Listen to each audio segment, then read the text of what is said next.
next.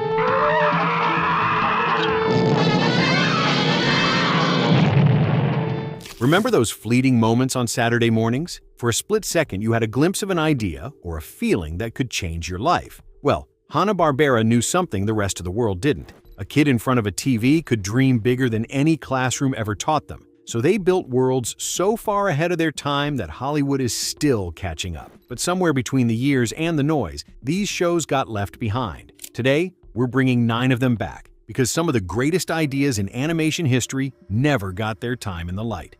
Number 9, Adam Ant, 1965. Adam Ant is up and Adam! Before Ant-Man ever shrank down in the Marvel Universe, a tiny ant in a blue superhero suit was already saving the world before breakfast. Close your eyes. It's 1965, you're in pajamas, cereal bowl in hand, and Adam Ant rockets out of his anthill, ready for action. Adam Ant was ahead of its time because it treated a tiny, ridiculous hero with the same straight-faced energy you'd later see in comic book movies, turning a throwaway gag into a fully formed superhero universe years before that was normal in cartoons. Adam Ant was one of Hanna-Barbera's first superheroes. He lived in a cozy anthill, complete with a computer and a personal gym, because even a superhero ant never skips leg day. With super strength, super speed, flight, and a hide nothing could crack, he was the go-to hero for a police force too stretched to handle things on their own. The show's bold colors and punchy movement shaped the look of fun superhero cartoons for decades. It got lost in the crowd as bigger Hanna-Barbera names like Scooby-Doo took over, but Adam Ant's catchphrase, "Up and Adam, Adam Ant," was so catchy that The Simpsons gave it a loving nod years later. Small in size, giant in legacy. Number 8, Young Samson and Goliath, 1967.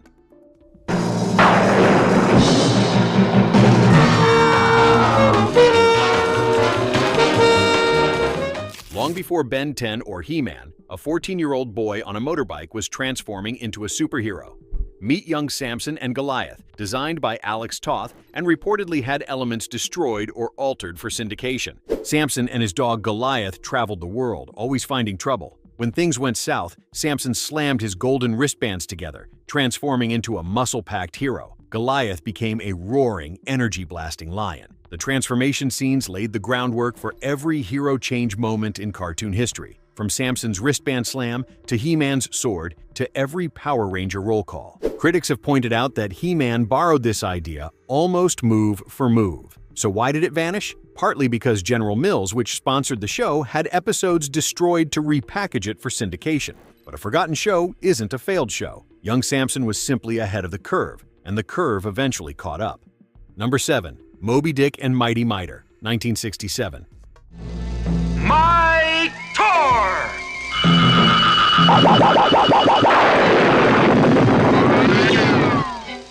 Before the word multiverse took over Marvel movies, Hanna-Barbera was already throwing 2 totally different worlds into one show. Mighty Miter follows teenage caveman Thor, who raises a magical club to become a masked, muscle-packed hero, while his dinosaur sidekick breathes fire. Moby Dick flips it. 2 shipwrecked boys befriend the great white whale, who becomes their underwater guardian. Moby Dick and Mighty Miter was ahead of its time because it quietly played with the idea of a shared universe and myth-based superheroes long before studios started talking about cinematic universes and God-powered heroes. Hanna-Barbera originally developed a Thor-style hero. When they couldn't use Marvel's character, they kept the cape, horned helmet, and magic weapon and created Mighty Miter instead. Mighty Miter was canceled at its peak over violence complaints, but he still showed up in Space Jam, a new legacy in 2021. Forgotten? Maybe? Finished? Not even close. Number 6, Shazam, 1967.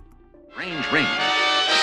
When joined, the ring forms the word. If you think Aladdin was the first time animation took you on a magic carpet ride, think again. Shazam beat Disney to that punch by 26 years. Shazam was ahead of its time because it mixed portal fantasy, serialized quests, and a huge magical support cast in a way kids wouldn't see again until big-budget movies like Aladdin and modern isekai-style stories. 2 American teenagers, Chuck and Nancy, find a mysterious chest in a cave off the coast of Maine. Inside, 2 halves of an ancient ring. When they join them and shout, "Shazam!" they're whisked into the world of Arabian Nights, where a 60-foot genie appears in the palm of his hand. He gives them a flying camel, an invisibility cloak, and a magic rope, but he can't send them home until they find the ring's rightful owner. The show leaned heavily on music and sound design, much of it originally created for Johnny Quest, giving it a cinematic weight no Saturday morning cartoon had pulled off before. Hanna-Barbera later revisited the concept of two people sharing a ring's power with the Wonder Twins.